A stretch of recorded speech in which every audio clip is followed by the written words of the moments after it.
Welcome to Booked, where two guys tell you about the books they're reading. I'm Rob Olson. And I'm Livia Snedden. I'm very excited. It just dawned on really both of us. This is our first interview of 2020. Yeah, and we're, just starting the third month, so maybe getting off to a little bit of a slow start, but 2020 promises to have, at the very least, more interviews than we've had in any of the previous years, like in the last few years. Yeah, and if this episode, this interview is any indication, we're off to a great start for this year. So if you want to hear about the book we're going to be talking about, go back one episode. We posted 2 episodes today, which is unusual for us. But the book needed its own episode, and this interview certainly needs its own episode. So we're going to be talking to Alma Katsu. You can hear all about her book, The Deep, by going back one episode. And I think that's pretty much it. I don't know if I have anything else to say.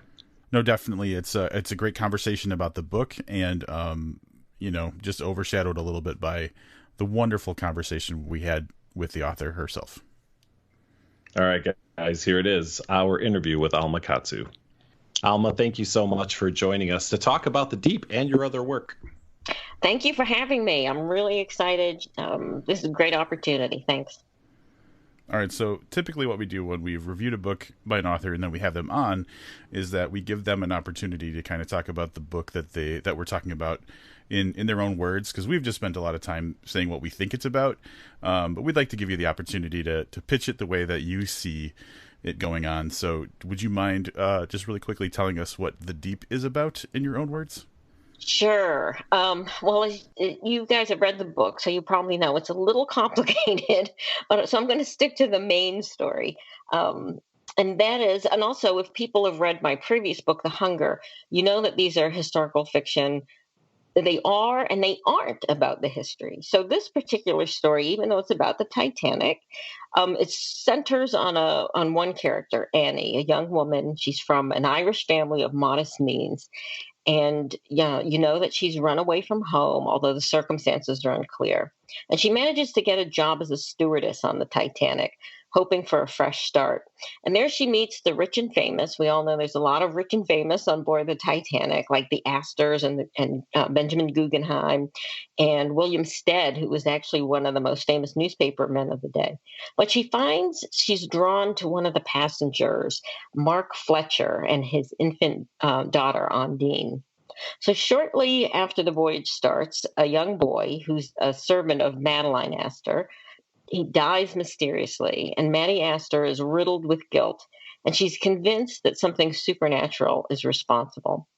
Strange, unexplained occurrences continue to happen, leading up to the big tragic event that we're all very familiar with, that fateful last night on the Titanic.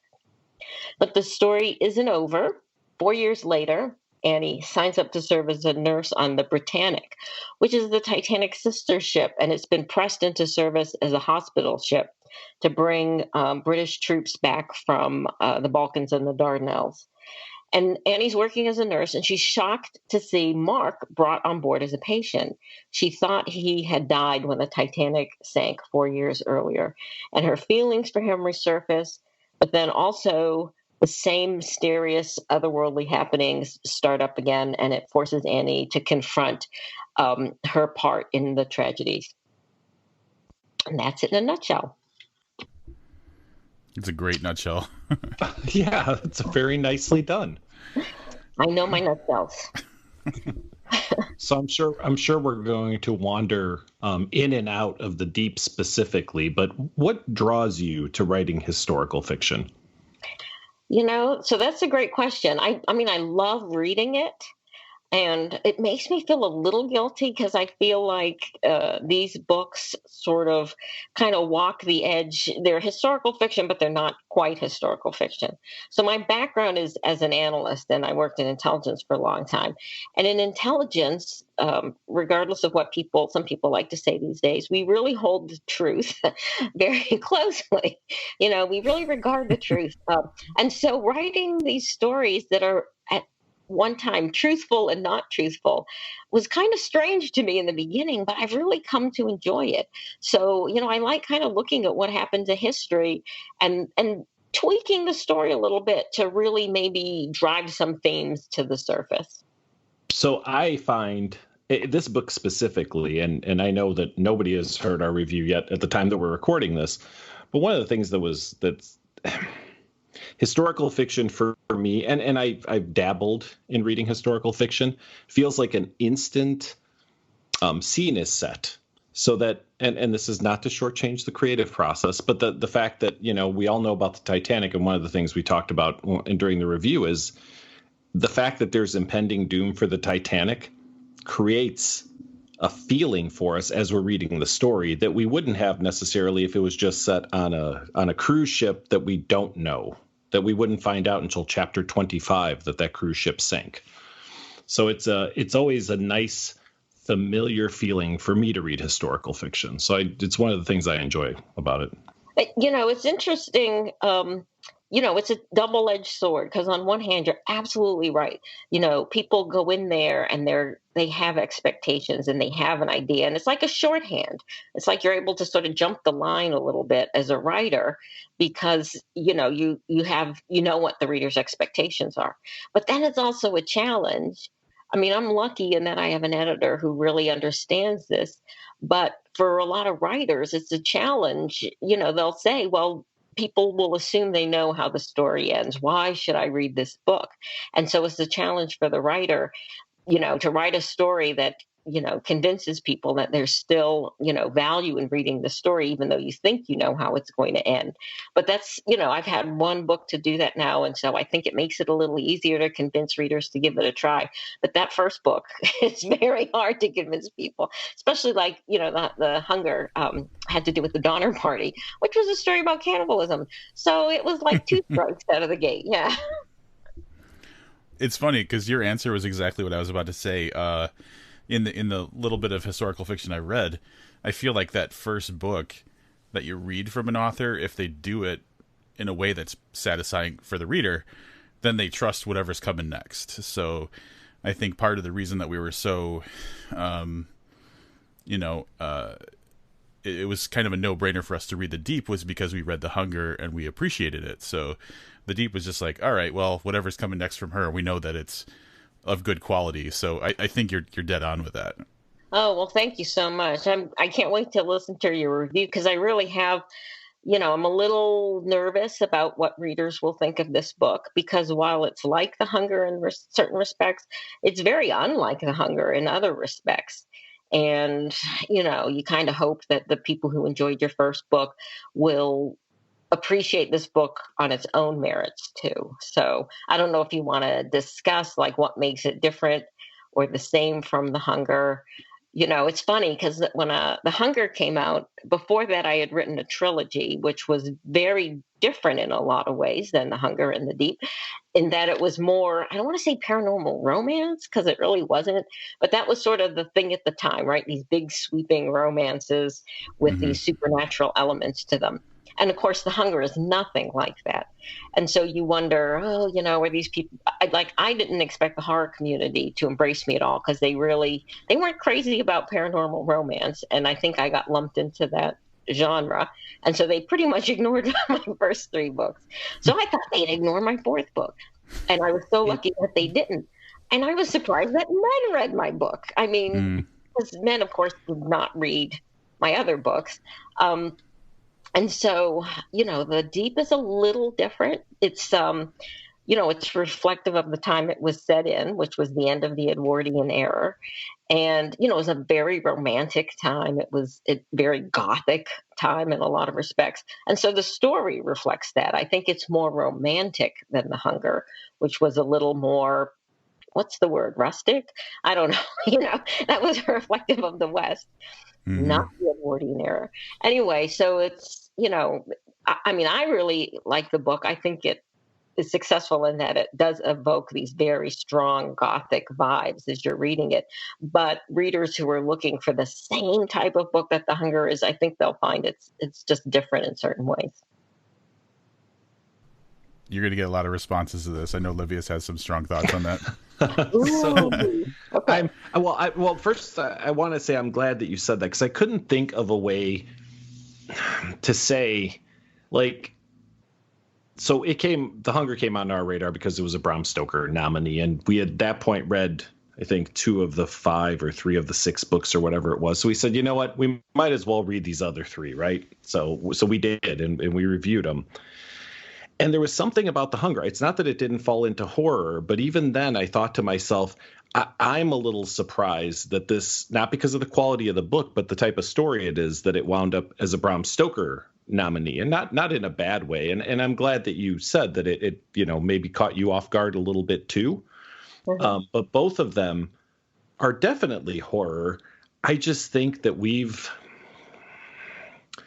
moved horror in a direction that's a little bit away from Gothic horror, which is what I really think the deep is. And I'd like to see it go back because I'm a fan of Gothic horror. And The Hunger, in its own way, like you said, a lot grittier, maybe less romantic, which my other thought on that was that romance, when you're unwashed for months at a time, is probably a little more challenging than it is aboard the Titanic. It depends what your sense of romance is. Yeah, well, that's true too. So I guess I don't want to make judgments on other people's taste, but for my own personal opinion, So I like period piece horror, and that's one of the things that I think surprised me the most when we, obviously we saw it on the Bram Stoker list. We looked into it, and I said, "Oh, this is kind of interesting." It's the Donner Party, and something about it felt like it didn't fit the direction that the horror community is going in. So I guess what I want to say is I'm glad that you're moving it into a different direction again.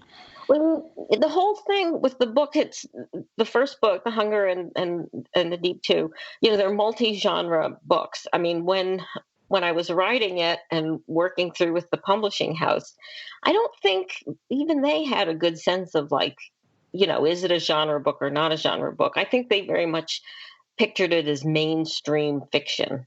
They didn't want it to be seen as historical fiction. And I think this is going to really piss some people off, but it's for business reasons as well as historical fiction does. Yeah. It tends not to be like the big blockbuster book type of thing. So I don't think they saw it as hunger. I mean, as horror. It didn't have a horror cover, any of that. And I think they were a little surprised, too, that it was embraced by the horror community. But then, once I started spending time in the horror community, I really feel very strongly that we're entering in like a new golden age of horror. And part of that is it's broadening. So when my first book came out, The Taker, which was also more mainstream fiction than anything else, I did...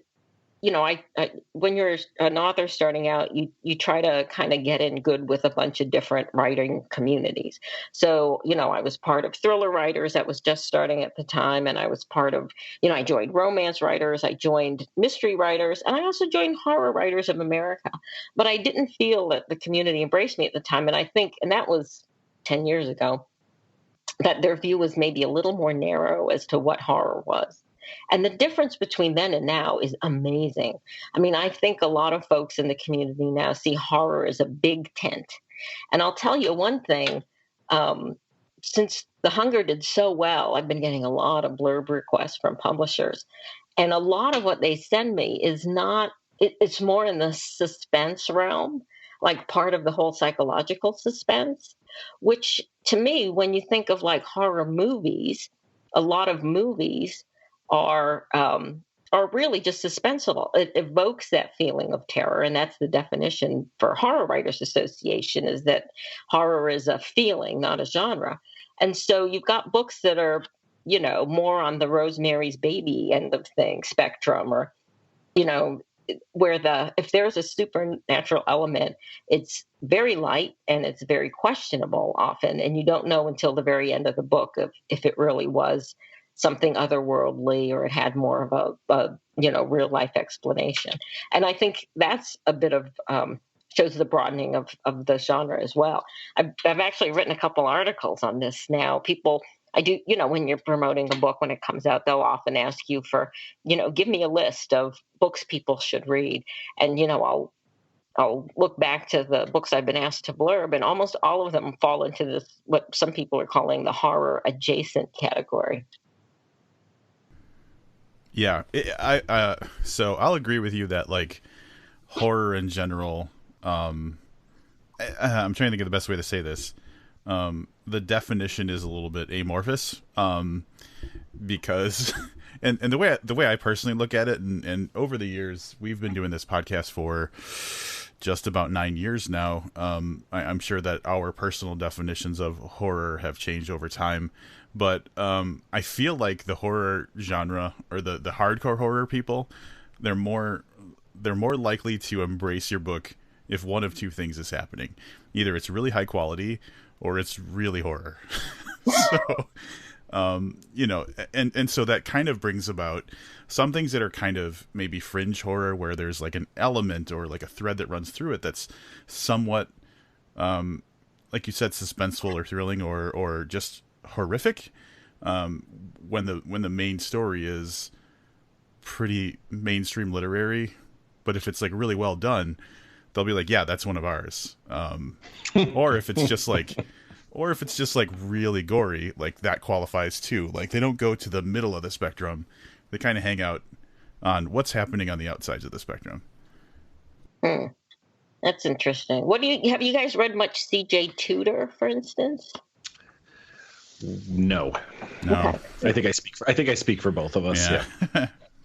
Pick up her most recent book, which I think is called The Other People. I've read a couple of her books, and they're definitely suspense, but there's horrible things happen, and there are thriller books that are a little horror tinged, and she's starting to get embraced more and more by the horror community. She's a British writer, big bestseller. And I think she's pretty, representative of what I'm talking about. Unfortunately, I think there's a lot less Gothic fiction these days. I love Gothic fiction too. I was like a little 8-year-old girl reading Edgar Allan Poe, and it just imprinted on me so badly. But there's just been, again, I'm an old lady, so over my lifetime, there's been a lot of it written to the point where I think it's kind of slowed down, and it's really hard to come up with something like original and fresh in such a straitjacketed subgenre as that. I love Gothics, and so I'm really happy that this. Also, I tried to invoke a little Rebecca, Daphne du Maurier's Rebecca in this book. So hopefully like little wisps of that came through, where you're just not sure if what's going on is real or not. It occurred to me that when you do write as part of an actual historical story, so not like within an event, right? So someone could write a World War II book and not touch on any real factual information, but when you use real people and you use real situations, how do you, I don't know if this is even the right way to ask it, how do you decide the level of care that goes into especially introducing supernatural elements into that story? Like we know that you have to take some liberties with dialogue and maybe what's going on in someone's head, but we have real situations and you're introducing supernatural elements. Are you ever, I guess, conflicted by how much or by how they're introduced because these were real people in real situations? So first of all, you worded that beautifully, so respectfully and considerately. Yes, I really struggled with this at the beginning of The Hunger because, again, going back to my background, truth is an important thing and you hold it up and you try. But then, there were things that, when you write fiction, especially when I'm not trying to just present a fictionalized version of actual events, but I'm trying to tell another story. And I'm just sort of springboarding off the historical event, that I really worried a lot about the characters. So in The Hunger, it stays very close to the people who were actually in it. There's only a couple characters that were completely made up. And in the Deep, very different because I had to take so much more liberty with the main characters. That just didn't feel right to impose that on a real person's life, especially since the Titanic this is going to sound weird, but it's such a much more popular disaster than the Donner Party was. There's a legion of fans out there who I'm sure are going to come after me with pitchforks and torches at some point. when they find out what I've done. But so, for instance, there was a real woman who survived both sinkings, Violet Jessup. She was a stewardess on the Titanic and she became a nurse on the Britannic. And it Wow. was really finding out about her that was the whole impetus for writing this story. But she's fairly well known. I mean, really, people have probably heard of her, but probably not that many people like know her whole life story. But I did feel it would be very disrespectful to try to impose all the things that happened to Annie Headley, who is the main character now in the book, on Violet. Violet was a real person, and it was just too much. So Violet's in the book, and I'm projecting certain things onto her that she may or may not have actually been like in real life. But this is something I talk about a lot when I am on tour, for instance, in that expectation. So if people really think this is a historical fiction book, well, it's not. And second of all, though, when I think about it, historical fiction, even people who, really want to toe the line on history, they are literally putting words in people's mouths that they have no idea if that person ever said anything like that or, even used that kind of diction or, level of diction or anything. So, I started to forgive myself a little bit for the liberties that I was taking. And then an interesting thing happened. I found out that no one was going to arrest me. There's no fiction police. Yes. I could do whatever I wanted and nothing was going to happen. I would have these nightmares at first with the hunger that I'd be doing a reading or something and someone would stand up out of the audience and point to me and say, I'm a descendant of one of the members of the Donner Party, and I take offense with the way you're portraying my deceased relative. Nobody did that. At one event, a man stood up, pointed at me, and said he came from Jim Bridger's hometown and he didn't like the way I presented Jim Bridger in the book. And to make matters worse, he was a lawyer.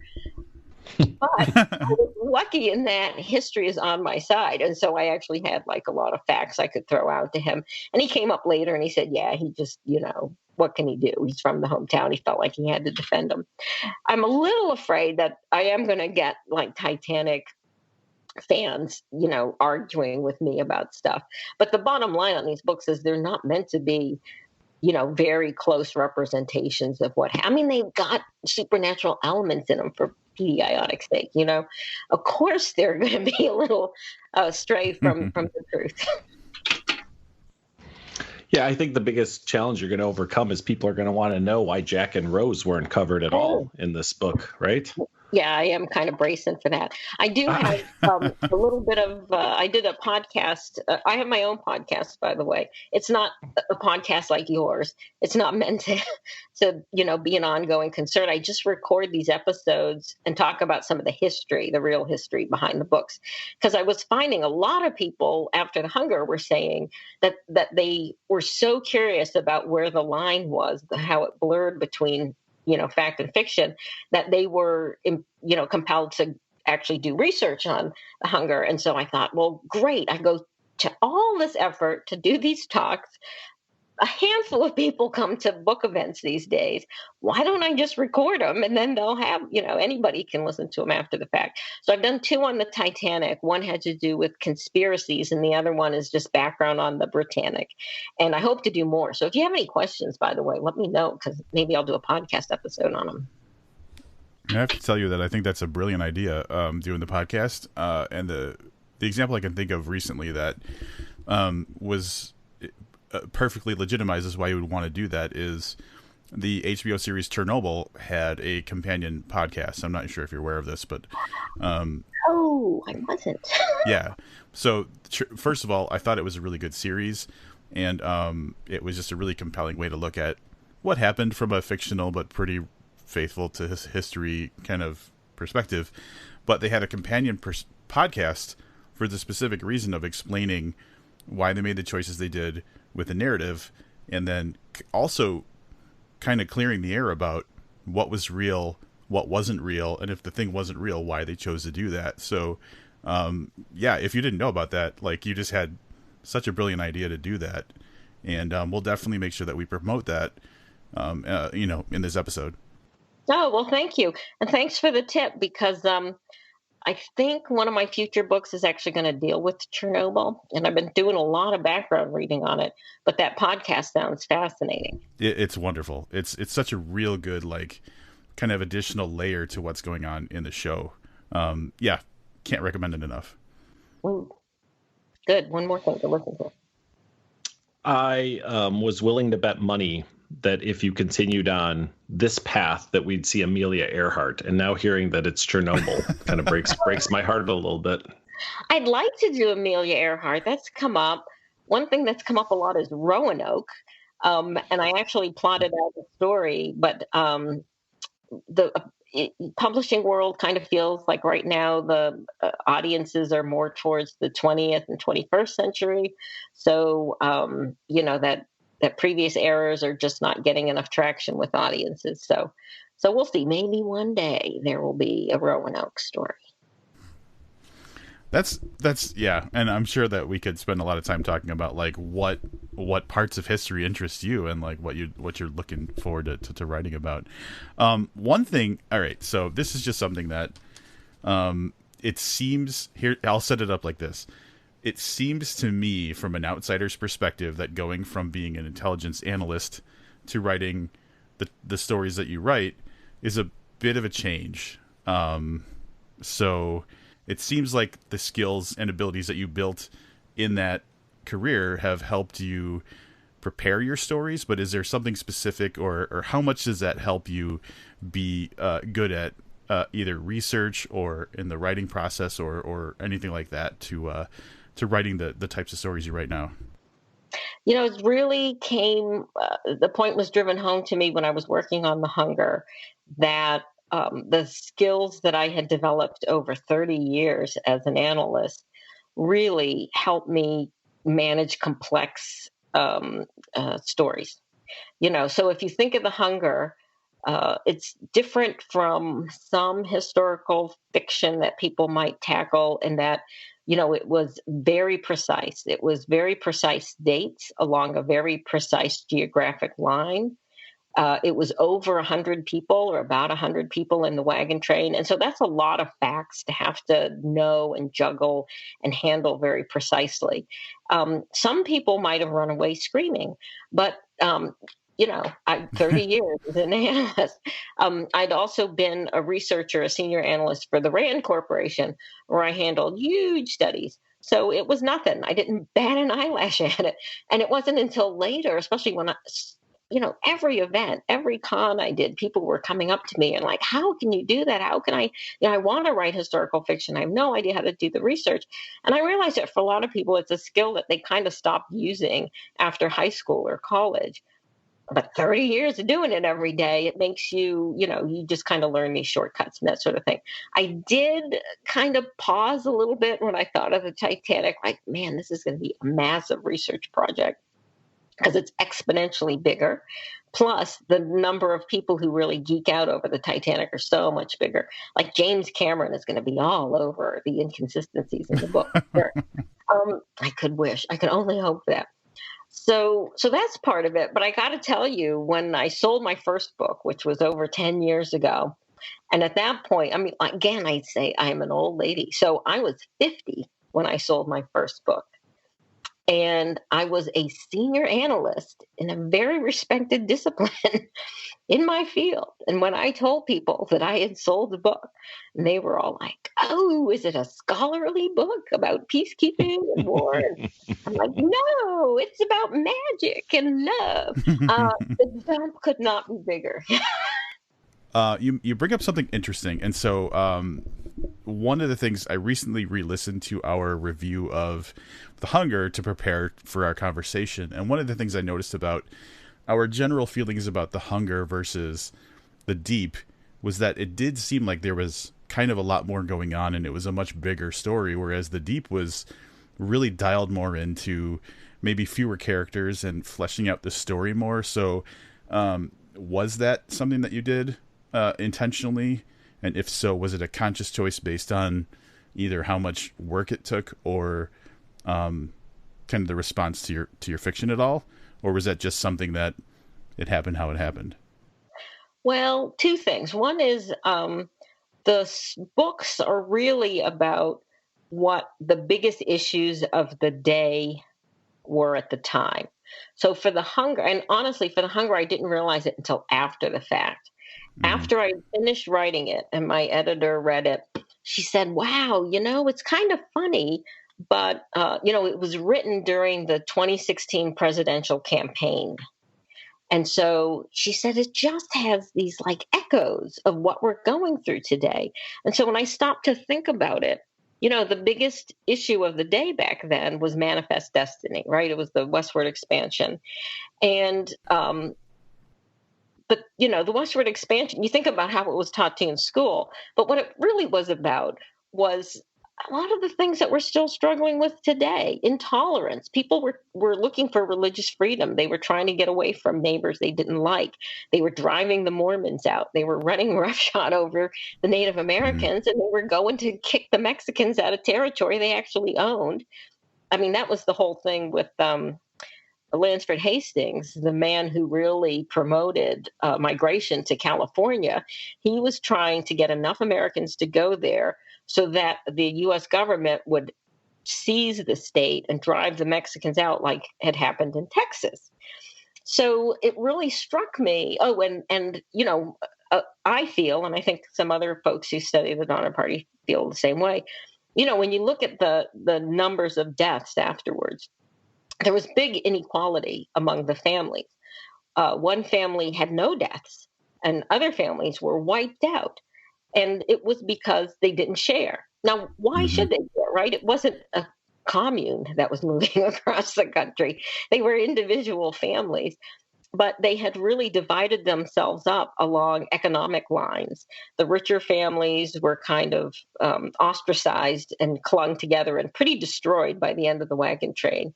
And the middle class families really sort of hoarded their wealth, and those were the ones that did the best at the end. And a lot of people would say to me, "Oh, that's so terrible. If only they could have cooperated better, more people would have come out alive."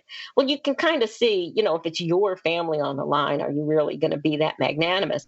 But when you think about what was happening in the country in 2016, it was such a mirror of that. So now I know to look ahead before I write the book. What were the big pressing social issues at the time? And during the end of the Edwardian era, it was two. It was class disparity, which I could talk all day about this, and I'm really afraid I'm going to ostracize parts of my audience at book events, but and women's suffrage. So women's suffrage is pretty self-apparent how bad that was. But if you think of the deep in terms of women's suffrage, it just gets hammered over and over again. The crappy choices that all these women are facing, rich or poor, and how all their actions are driven by that narrow, prescription of their lives. And then income disparity. It really is the, millionaires, the first class passengers against the third class passengers and the crew. I'm kind of glad that you brought that up. I famously say on this podcast that I don't read nonfiction. Not that I have anything against it. It just I find it boring. So I learn a lot through reading fiction books. So I often do a little bit of research too. So I will say from this particular book, although I was familiar with the Titanic because, like everybody, I'd seen the movie. I was kind of fascinated by William Stead and that the case. The name's going to elude me now. I don't have it in front of me. Eliza Armstrong, I believe, case. Yeah. I did some research on that, and that's some fairly crazy stuff. I mean, I don't want to get into the whole thing, but had I have not read your book, this would have never been on my radar. And that's, like I said, I learned from reading fiction books, which sounds very eighth grade, but it's how my brain works. Because, like I said, if you put out a nonfiction book about the Titanic, I'll be honest, I probably wouldn't have picked it up and read it. So the Donner Party, the Titanic, whatever you do next, if it follows the same kind of thread, can also serve to bring knowledge to people and not just entertainment for the sake of entertainment. I love reading books because they entertain me. Great stories entertain me. And every once in a while, I wind up, taking a thread from a book and tugging on it a little bit and learning something really interesting. So I think a lot of what you're saying plays out for a lot of readers, maybe not all of them, but definitely for the ones like me. Well, I'm glad to hear that. I mean, I didn't know anything about W.T. Stead either until I started doing the research on the book. So a couple things. I meant to bring this other point up in my last little diatribe, but I got carried away. And that is, you're only seeing about 2/3 of what I've written for both books. Huge amounts Wow. of writing end up getting hacked out because at the end of the day, these are supposed to be thrillers and more page turner than, this big regurgitation. I mean, my training is in literary fiction. And so I do tend to write character driven fiction, which I love. And hopefully that comes out in the books, but they still have to have that thriller edge to them. So they have to move. So there's a lot of stuff that I think if people really got into the story and the characters, they'd probably love reading the 200 pages that ended up on the floor. But there's a lot that ended up getting pulled from it. So, and this was the other thing that I really learned doing the research for the Titanic. So there's so many resources out there for Titanic. You can easily get lost in this. And I'm a very disciplined researcher. You have to be in my line of work. So I didn't get lost, thank God. But I read little bios on every single person on the Titanic, first, second, third class, and crew. Wow. And it was amazing. Every single one of them was fascinating. It really drove that point home to me that every person, you could probably write a book on every person on the planet. There's something about them that is, that really deserves that kind of investigation and exploration. And I just had so much respect for so many of the people who were on that ship. Unfortunately, you can only focus on a few of them. I tucked in a couple of the other interesting ones. You read the book, so there's like telegrams and that sort of thing, and characters that just sort of get pulled into a scene that hopefully will intrigue people enough that they'll go and look them up, because every single one of them had an amazing life. Stead was crazy. They said he was and I feel like I was pretty faithful to him from what I could read about him. But when the ship went down, they said he was the most famous person to die on the Titanic. And how many people know his name today? Right. Yeah. So you had said that you like historical fiction. So now we're going to put you on the spot and ask you to throw out some great historical fiction books for our listeners and potentially for us. Oh, gosh. Well, one of my favorites is a book called The Dress Lodger by Sherry Holman. And it came out a little bit before my first book did. It's a great book about a young girl who has to be a prostitute in order to survive in London. And dress lodger refers to a term for prostitutes who kind of rented fancy dresses from pimps in order to draw a more upscale client. And this young girl's baby has a heart deformation, and she ends up kind of going in cahoots with the doctor who's been disgraced because he kind of got caught up in the whole cadaver grave robber thing. And so she ends up partnering with him and finding him cadavers to train his students on if he'll save her baby. And it's just a really great look into London. Actually, it wasn't London, it was Sunderland and Monmouth. I forget exactly the name of the town, but during a plague outbreak. So it's a great book to read right now, especially. Trying to think. There's so many. I love Emma Donohue's historical fiction, especially her earlier ones. And she did a book called Slammerkin, which is, again, about a prostitute. Women have such great role models in literature. Mm-hmm.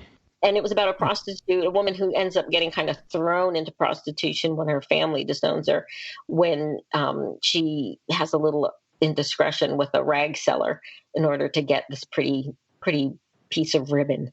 Anyway, but again, it's like such a great snapshot of London at that time. I guess I'm really drawn to see me London for some reason. Mm-hmm.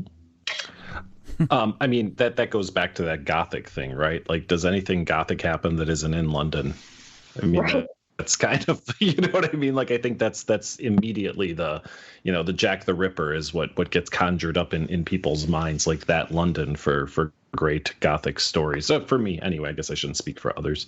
No, I think you're right. You're right. There's a challenge, right? A Gothic novel that's not set in at least England, right? Right. Yep. All right, so definitely, usually when we do these interviews, we ask the author to let us know if there's anything that you personally want to plug. And I think I personally would like to know more about this podcast, if it's available, and if so, how do people find it? But also if there's anything else of your own or of somebody else's that you think is worth mentioning before we let you go. So I do have a podcast. There's not that many episodes. I did 4 on the Donner Party, and I've done 2 so far on the Titanic. And I've got a couple more that I want to do on the Titanic, but I'm also open to answering questions. So if people want to email me or just anywhere, tweet me. And if they have questions on the Titanic or the book, there's a million great Titanic resources out there. I should probably do a list just of that. But the podcast name is Damned History. And it's available on Spotify and iTunes and, gosh, just about everywhere, I think. You can also get it right off my website, which is almakatsubooks.com. I do have something new coming out next year, and that is my first spy novel. It only took me 10 years to sell one. And we can talk about that if you want when the day comes. It was not what I thought it would be, but I'm really thrilled to have had the opportunity to write one, and I think it's super twisty. I just can't wait till it comes out. And then I think the plan is that I'll be alternating historical horror one year, spy novel the next, if things work out okay.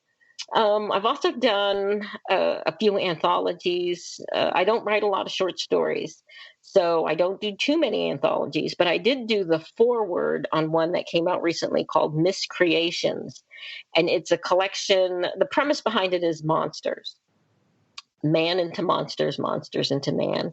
And I read all of the books and poems in it, and I have to say, I think it's an exceptional anthology.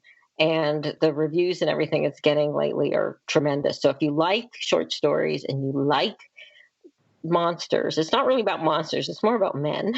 I really urge people to pick that up. And I did a story in an anthology called Hex Life, which is stories of modern witchcraft. Not all modern, because mine's a sort of a fantasy. And that came out back in October, and it's all women authors.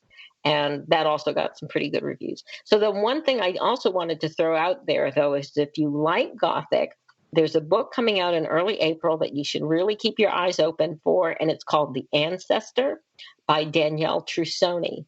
And that name is probably familiar to a lot of your listeners. She wrote Angelology.